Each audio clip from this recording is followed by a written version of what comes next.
breaking uranium news. Spot uranium is up 8%, up to $46 in one day today. This is because in Kazakhstan, where the world's largest uranium producer, Kazatomprom, their country is in an energy crisis. The prime minister of the country just resigned, and there are tons of breaking news to cover here. Uranium stocks are up 10, 15, 25%. Forum Energy, I just saw a few minutes ago, is up 25%. This is huge. We're just going to jump right into this. So Kazatomprom, their website, it's down. As you can see here, I just went in and tried to refresh it. It is actually down. I've been covering this for the past couple days. This is something huge. Now, what people need to understand is Kazatomprom is the world's largest uranium producer.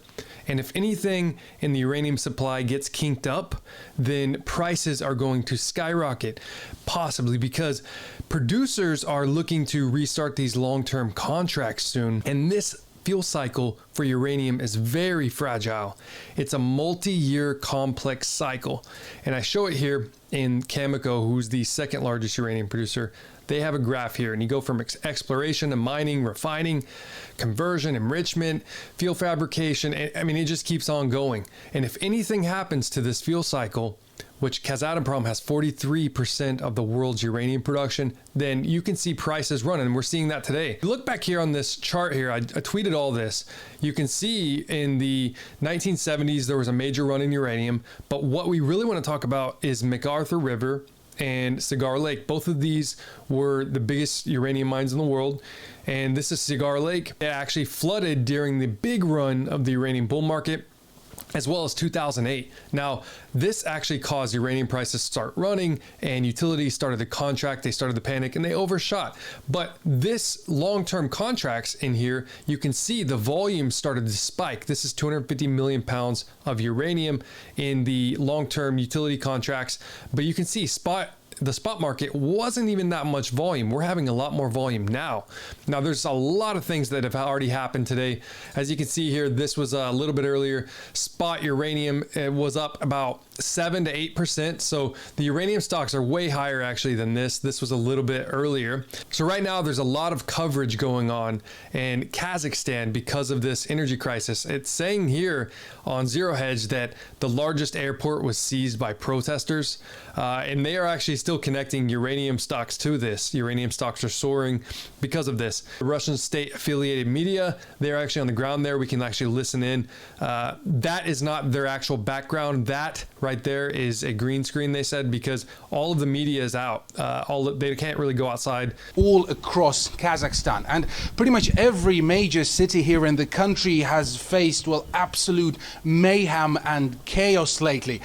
Basically, in the former capital of Kazakhstan, in the city of Almaty, situation got completely out of control. Basically, there protesters managed to completely drive out any sort of law enforcement from the city, from the premises. So there's no National Guard, there's no police, no anything. There also, we've seen reports that they may have disarmed some of these soldiers, some of the police officers as well, so they may have access to actual guns with live ammunition, which is a very scary development given that it's a city of millions with absolutely lawlessness, with an absolute state of lawlessness and not a single policeman on the ground. According to the latest reports that we have received here, they have already, marauders, they have begun looting and ransacking ATMs. They have captured the airport in that city. So basically, we were supposed to get there, but actors have been demanding a complete reshuffle of power. They've been demanding the president steps down. They've been calling for an end of oligarchy and corruption. So again, very bold demands. And until recently, the government has been very understanding, I could say, and they have been taking very, well, rather sizable steps towards giving an olive branch to the protesters. Like just yesterday, the police, they actually switched sides and joined the protesters. Again, going back to the former capital there as well, for example, protesters, they stormed the local mayor's office, and they set ablaze every single floor of it, and they also stormed the former presidential residence.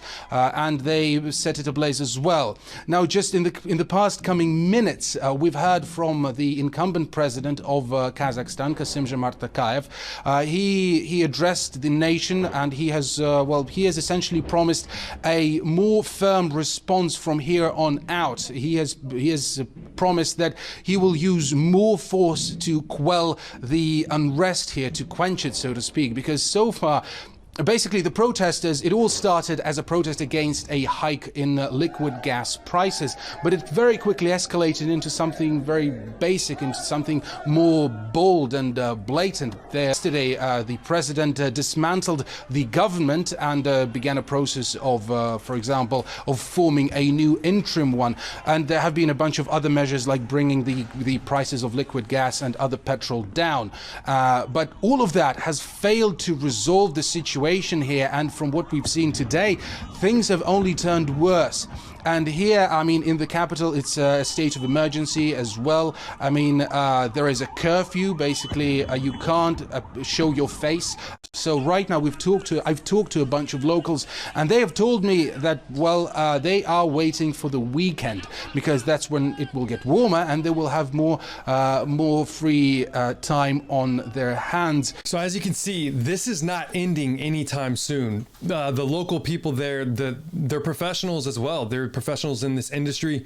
They are saying that they are going to continue this. They are burning down parts of the government buildings. The police and some of the military are joining with the protesters. The fact that they can't have any internet and cell phones, it's going to really cause a lot more issues. I think they're not only demanding lower energy prices, which really set this off from what they're saying.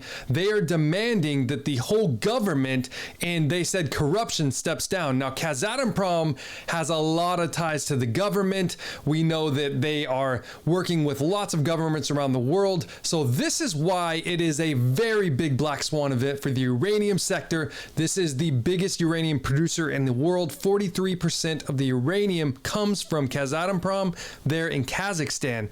So this is something massive. People will, continue to probably protest throughout the week. And if we see protesters from the specific companies like Kazatomprom start to protest and they don't come in, and then Kazatomprom actually does a press release about that, that could send uranium stocks and uranium prices even higher. Now remember, markets are just forward looking. Everything is speculation. Nobody knows if uranium is going to go up tomorrow to $100 or whatever.